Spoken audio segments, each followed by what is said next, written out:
Hey everyone, welcome back to the Bandits Show. Back for the halfway point of the season. Now we've officially reached it. We're also on trade deadline day, so I do have my news open next to me. So if anything happens during the show, I can say something about it. See where people are being traded to. We do already have trade to the Saints today. That was Quan Alexander from the 49ers has been exchanged for Kiko Alonso with the Saints to help that linebacking call. Now, I figured there was no better place to start than I'm going to update my top 10 teams in the NFL from last week. At number 10, I've got the Colts. I can't really argue with it. I think my only worry with the Colts is still Phillip Rivers. The defense for the Colts looks brilliant, has done for most of the season. Darius Leonard's back, and they went out and absolutely destroyed they went out and destroyed the Lions over the weekend. And then we move on to number 9. I've got the Saints. The Saints have now won 4 straight without Michael Thomas. Alvin Kamara is possibly the best weapon in football at the minute. And at number 8, I have a sort of a shock. I've moved the Packers down 4 spots. I've got the Packers at number 8. The Packers are beginning to worry me. Twice this season, a team has come into the game and from the opening few plays, gone out there, punched them in the mouth, and the Packers haven't been able to handle it. I'm not sure if I'm buying the Packers anymore as a Super Bowl team as I was last week, but we'll see. They may go out and acquire someone to help them put the edge over someone else. At number 7, I have the Bills. The Bills are coming off the win over the Patriots. The Patriots look bad. But the Bills moving up at the top of their division, 6-2, I believe they are. Wouldn't consider them a Super Bowl team. That defense really needs to start stepping up. At number 6, I've got the Ravens. I've moved the Ravens down a spot after another loss on their record. Not much more you can say. As they probably should have won that game. They looked kind of strong. They outplayed the Steelers, and then all of a sudden, it's Lamar's throwing picks, dropping balls. Lamar lost the game, and it was enough for the Steelers. At number 5, I have the Titans. I've moved the Titans down 2 spots.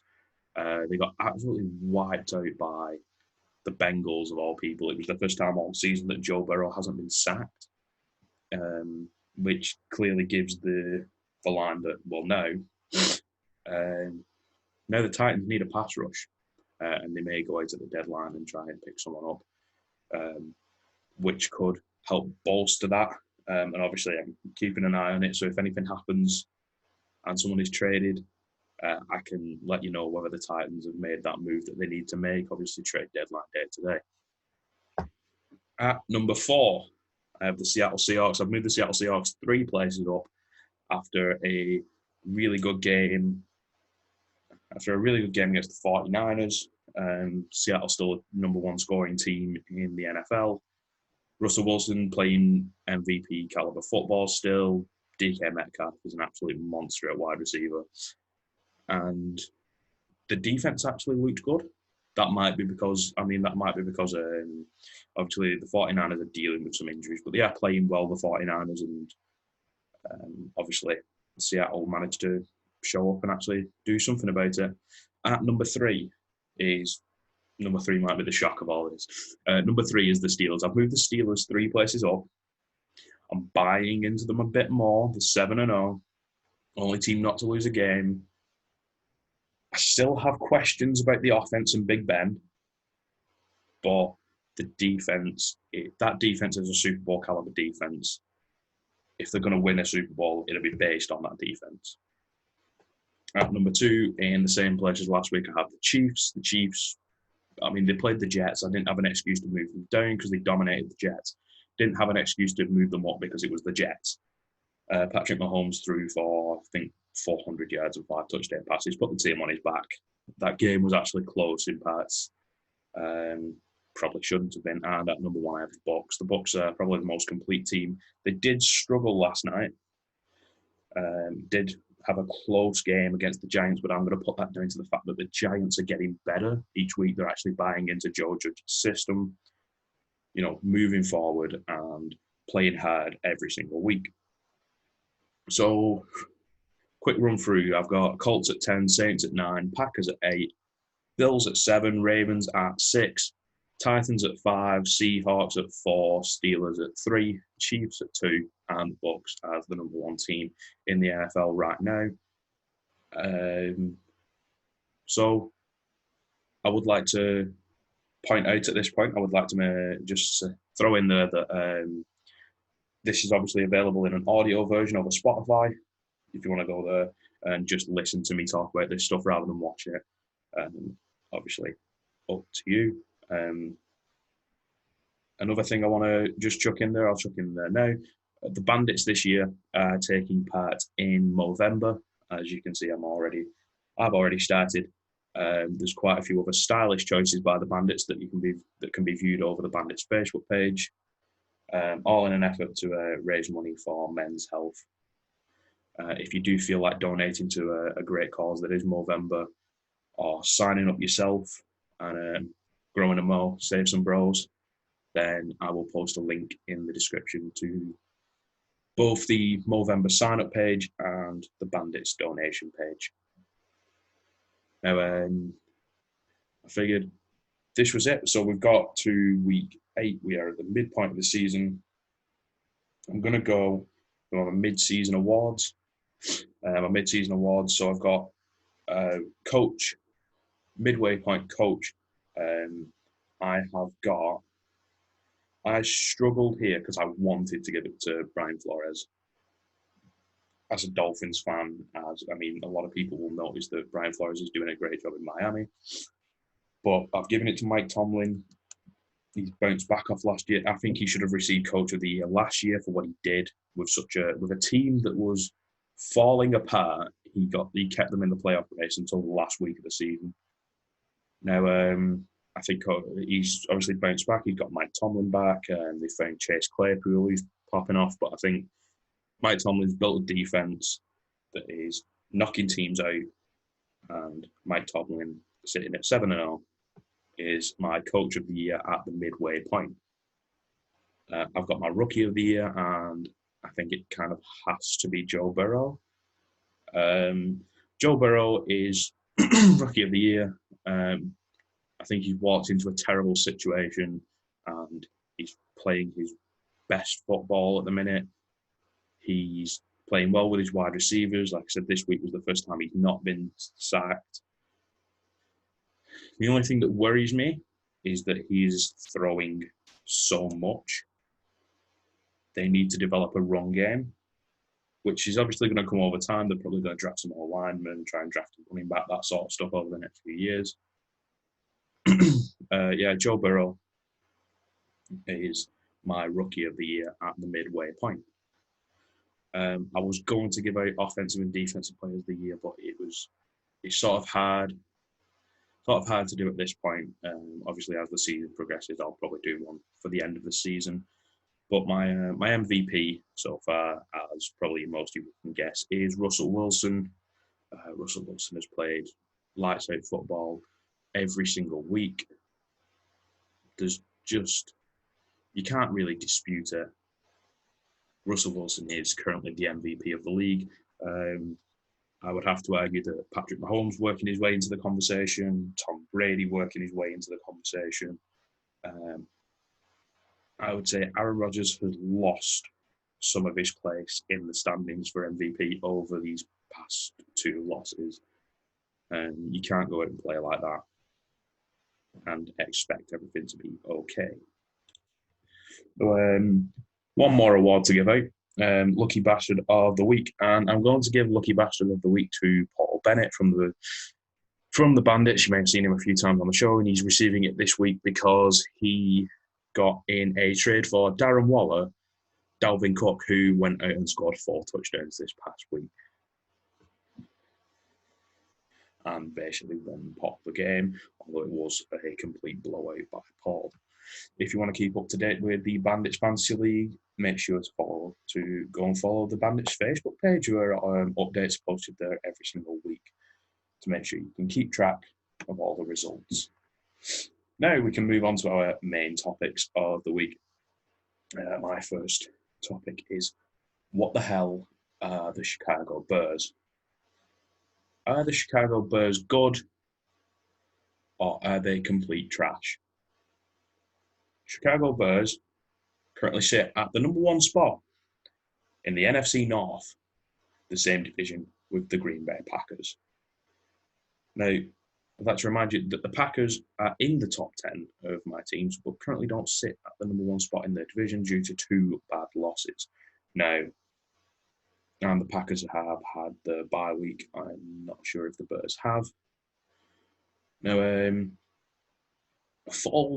Nick Foles is what he's always been. He's going to sling it into double coverage and try and find his receiver, although his connection with Allen Robinson has been really good so far.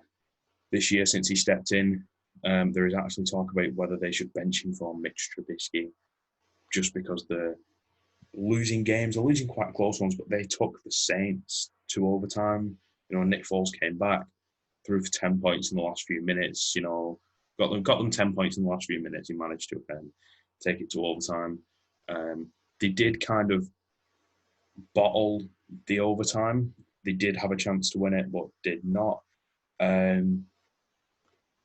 I'd say the one big thing I'd look from, and probably today with it being the trade deadline, is I'd look for them to go out there and try and pick up a wide receiver. They need a solid second wide receiver, which would probably help them compete against Green Bay. I would look towards someone such as Julio Jones, who may be on the trading block for the right price. Michael Gallup, Amari Cooper could even be on the trading deadline.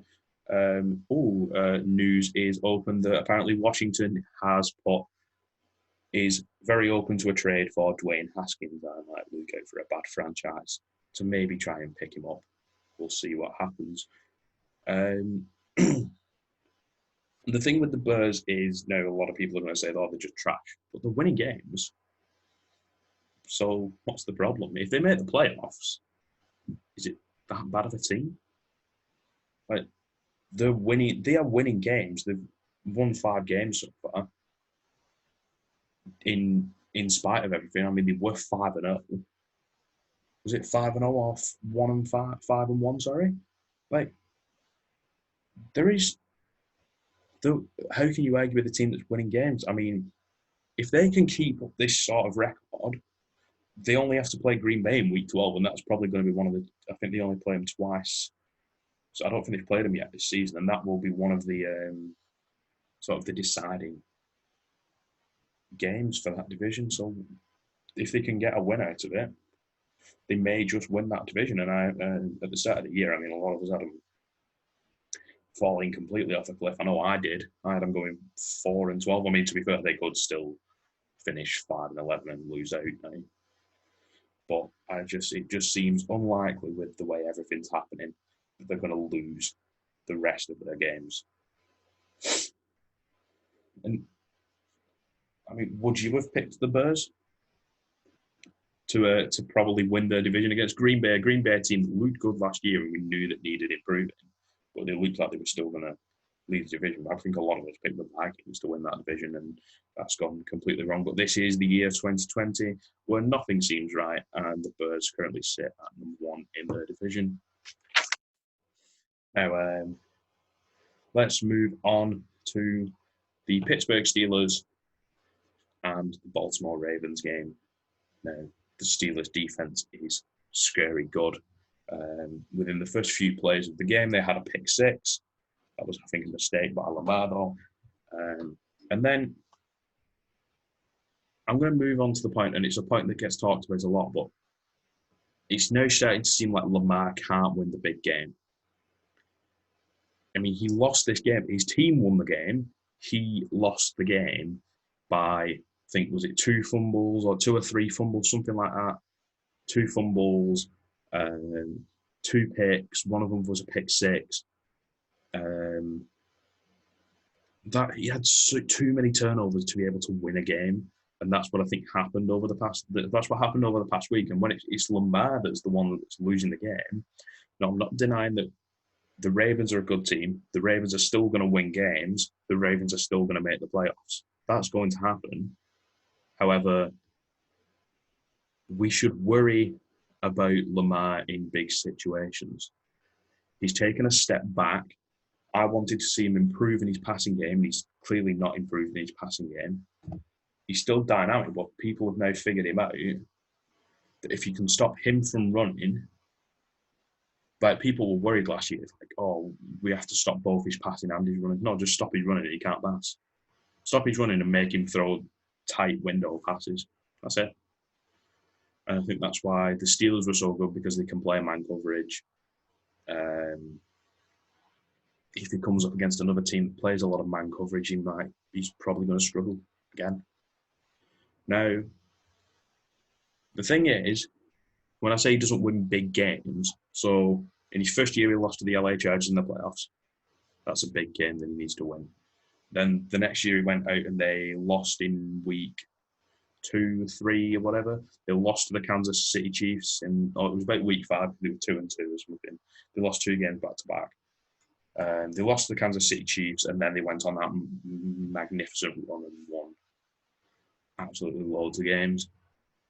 And then they lost to the Titans in the playoffs. No, I think the Titans are a really good team. They lost to the Titans in the playoffs after talking a lot of smack that week, and they got thrown around by Derrick Henry. Literally thrown around in the fact that he was making Ravens players block for him.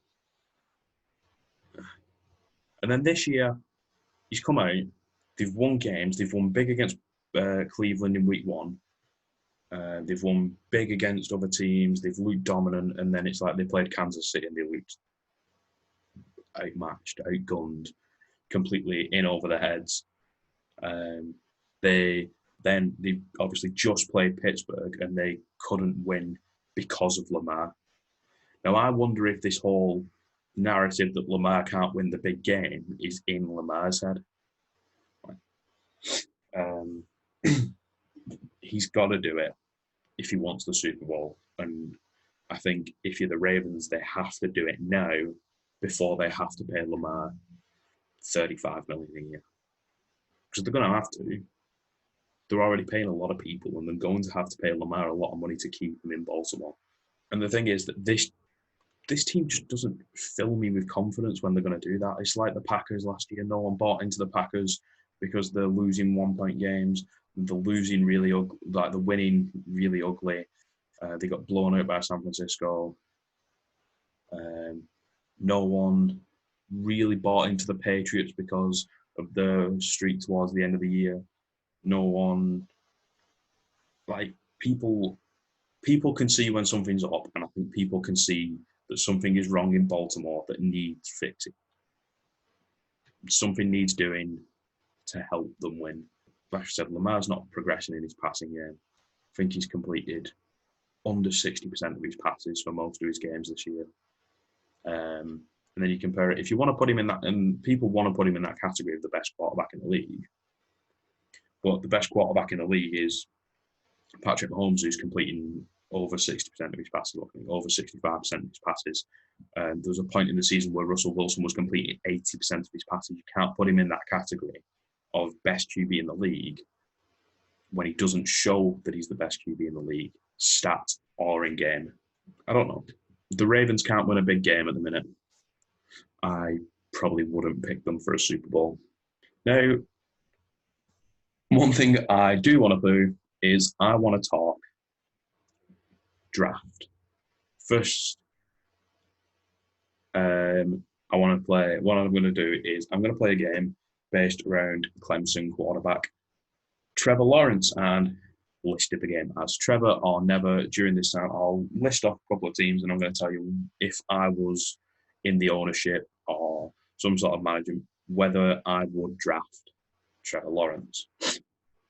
Now, I think I'm going to start with like the least obvious ones and then work my way down. So let's start with the Eagles. The Eagles are in a bad place. I mean, the Eagles are at the top of their division, but they could easily, that division's complete garbage, and I think they could easily, lose out and be in a position to draft a Trevor Lawrence. I'm going to say no. I say give Carson Wentz another year. There is absolutely no way that 3 years in a row, it's not possible that 3 years in a row, he has this many injuries in key positions that he needs to succeed. Give him next year. I think the Eagles look a lot better next year, look a lot stronger.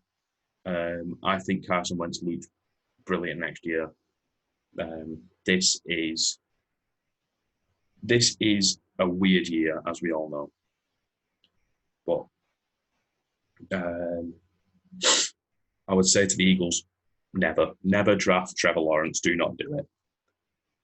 Then we're going to go to the Falcons. Yes, draft Trevor Lawrence if you get the chance. I would say trade away Matt Ryan. There's a franchise that needs him. Could you imagine Matt Ryan in Indianapolis? Matt Ryan doesn't throw interceptions. Matt Ryan knows how to run an offense. Matt Ryan's a former MVP. Put him out there. I would place him above an aging Philip Rivers right now. Put Matt Ryan in Indianapolis, and Indianapolis are a playoff team. Trade Julio Jones. Julio Jones needs a home. He's not got long in his career. I think you owe it to him to get him to a team that may be able to win him a Super Bowl, get him deep in the playoffs. Give him those last few good years. He's injured a lot, but there's a lot of teams that need a second wide receiver. Baltimore need a second wide receiver, although they have signed Des Bryant to the practice squad. I wouldn't mind seeing him go to the Green Bay Packers. The Green Bay Packers need a second wide receiver. I've already mentioned the Bears need a second wide receiver. There's a lot of teams. These teams that are going to try and make a playoff push now, a lot of them are looking for a few pieces, and there's a lot of them looking for a second wide receiver. So if I was the Falcons, I'd trade him, get as many picks as you can, try and get Trevor Lawrence if you get the chance. Now, the next team in the list is the Dallas Cowboys. Now, I'm going to say draft him. Trevor. I say the Dallas Cowboys trade Dak Prescott. At the end of the year, trade Dak Prescott. Some team will pick him up. Guarantee that. You also don't have to pay him massive amount of money. You can get a quarterback on a rookie salary. You can build a defense with the money that you have left over. They've also got to trade away Michael Gallup. They've got to trade away some pieces that they're paying big money to, or are going to have to pay big money to. And they've got the offense. I mean, they've got the offense to give Trevor Lawrence a good chance at making a good team. And he also gets easy games against the Giants and the football team every single year. And then we go to the football team, almost getting through most of the NFC East now. Yes, I think this is quite obvious. Alex Smith is older, coming off the leg injury. He'd be a great backup, a great mentor to someone. I can't see any reason why they wouldn't. They've got a good pass rush on the other side, something to build on. If they can build in the cornerback place, they can also do that through the draft. But they need to get an offense. They need a quarterback. And obviously they won't be called the football team next year. We'll have to see what that is. But you can already see it. Trevor Lawrence to the Washington football team. Is it Red Wolves they're thinking of? Then we go to the Jags. It's been well known that the Jags are looking towards the draft since before the season. They've got a good running back. They've got James Robinson.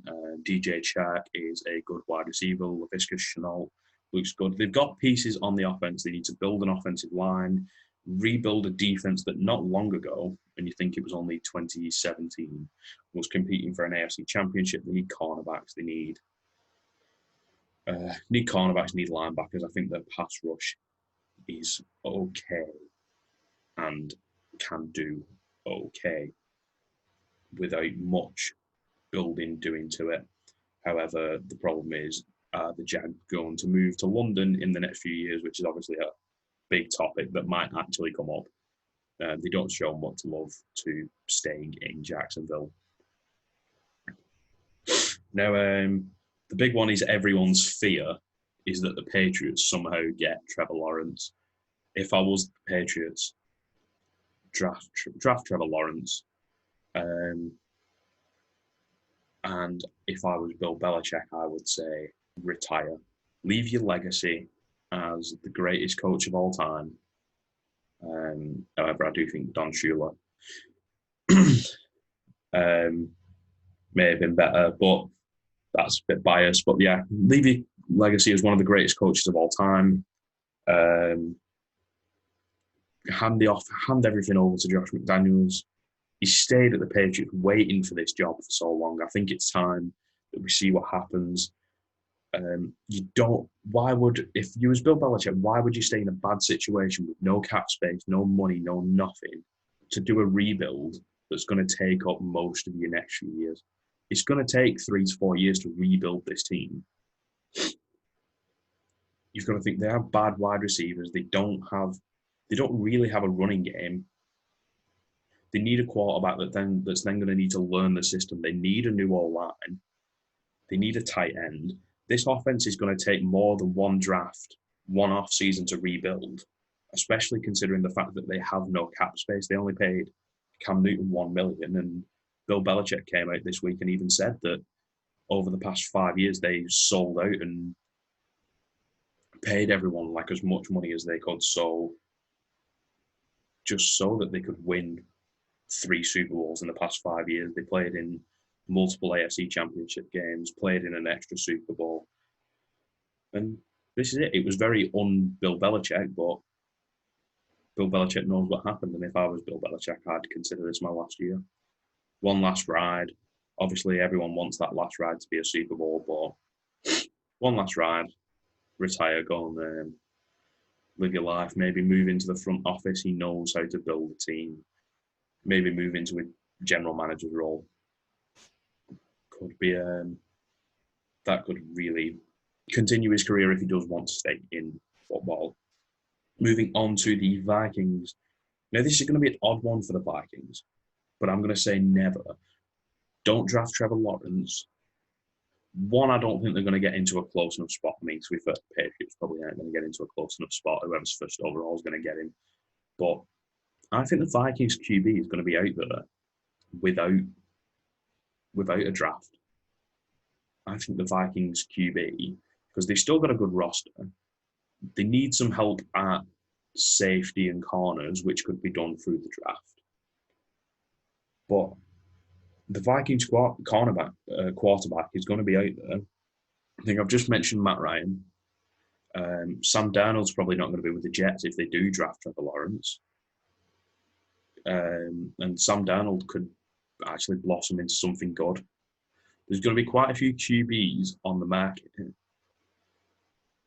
that can run an offense, and we've seen that you don't need a huge offense, a huge quarterback, an amazing quarterback to run this Vikings offense. Kirk Cousins did it for many years. Case Keenum got them to an NFC Championship game. Like, it can be run with a QB who's just good enough to get you there. I do think they need to fix the Stephon Diggs problem, because I wasn't expecting them to be like this without Stephon Diggs. Although Justin Jefferson may step into that role next year. He is developing really well. Now we get to the 2 big teams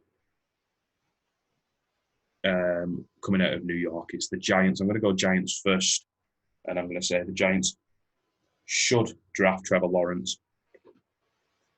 They should draft Trevor Lawrence because they need something. New York's a massive market. That's probably more appealing to Trevor Lawrence.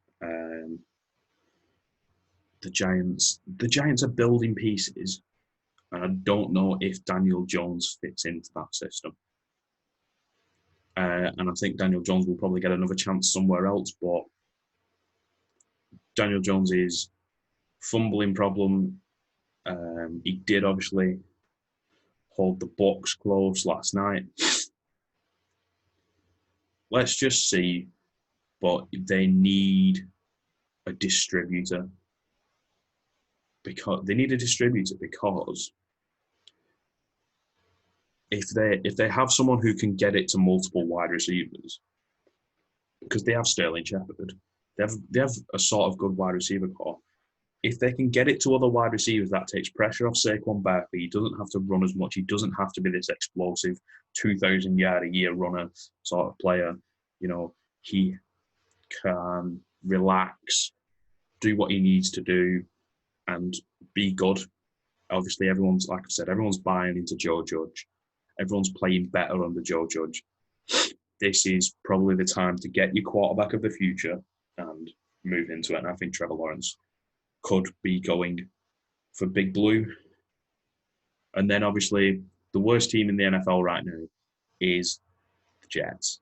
Now, I don't think the problem with the Jets is the quarterback. So I'm going to say don't draft Trevor Lawrence. Sam Darnold is a good quarterback who just needs a coach. Get rid of Adam Gase. I don't know how Adam Gase still has a job. He's got to get gone. As soon as Adam Gase is gone, the Jets can probably start winning some football games somewhere. Develop Sam Darnold really well. Trade away that first overall pick. Someone is going to offer you a lot of draft picks for that first overall pick to get Trevor Lawrence. And that way you don't have a quarterback who might not want to even be there. You have Sam Darnold who knows what he's doing. He can play okay. He can play well in the right situations. And if you develop him well, I reckon he could be a top 10 quarterback in the league quite easily. Acquire draft picks, rebuild through the draft, get a coach who knows what he's doing. That's my 3 points for the Jets. Otherwise, if you're going to keep Adam Gase, you are wasting talent. You are going to ruin Trevor Lawrence's career, and I guarantee it. And 2 weeks in a row, I get to talk about the Dolphins as my last topic. And I'm not going to talk about Tua. Tua had an unsuccessful debut in a sense. He won the game. He threw for a touchdown, only threw for 90-something yards. But I would expect that is because the Rams do have a good defense. They do have Jalen Ramsey at corner. They do have Aaron Donald.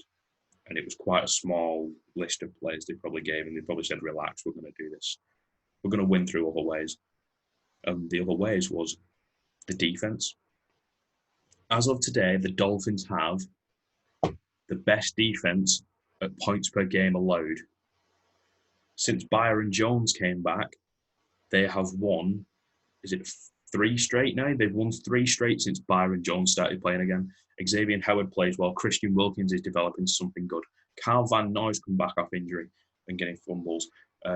Andrew Van Ginkel got the scoop and score for 90 yards. Emmanuel Ogba's getting sacks. The only weak position I'd say is pass rusher, another linebacker. Someone can stop the run. They're not the best at run defense. They probably should have lost that game. If it came down to offense and the defense didn't do so well, they'd have lost the game against the Rams. But you've got to look at the last 3 games.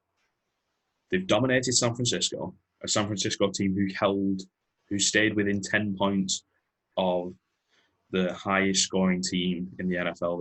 They also beat the Rams a few weeks ago. They are playing well despite a lot of injuries. And then they beat the Jets. They dominated the Jets, but it was the Jets. You can't really make too many points about it, but they still held someone to a shutout. It's kind of hard to keep someone to a shutout no matter how bad they are. And then they've just gone out and completely destroyed the LA Rams. That was Jared Goff's worst game. He had 4 turnovers within the first half. It looked like that Super Bowl where they couldn't do nothing against the Patriots, and Brian Flores was on the Patriots sideline for that, so he may have been picking up some notes. But now to move on to this week. So the Dolphins now play the Cardinals, and it's a different game because the Cardinals don't have a defense. To put it lightly, the Cardinals don't have a defense that can stop anything. So this will be Tua's time to shine.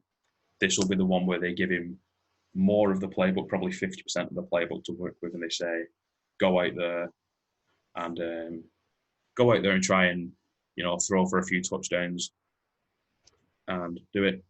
But the Miami Dolphins currently they're the only team in the AFC East with a positive point differential. They have a +4 in turnover differential, and they have 19 sacks on the year, which I think he's tied ninth or something. So it's in the top 10. A lot of their stats are in the top 10, and I think people need to start realising that. About the Dolphins now, do I think they'll win? Do I think they'll win a playoff game? No. Do I think they can host a playoff game? Yes.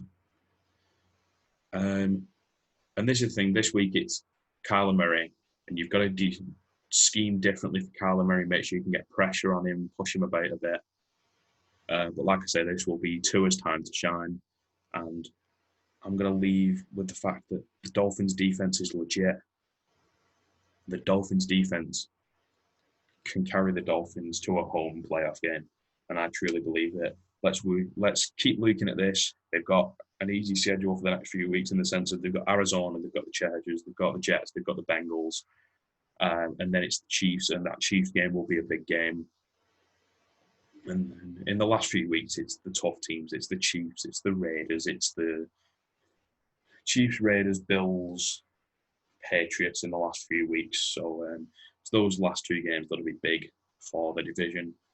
And it's going to be a long and interesting second half of the season. So, I think that will be a good place to leave it for this week. Thank you, everyone, for watching the Bandits Show. I shall see you next week. Hey, everyone. Thanks for watching. If you enjoyed the video, please remember to like and subscribe for more content from us. And check out all of our social media links down in the description: Spotify, Facebook, Twitter, and Instagram. Remember to watch all the other content on the Bandits Show. And see you next time.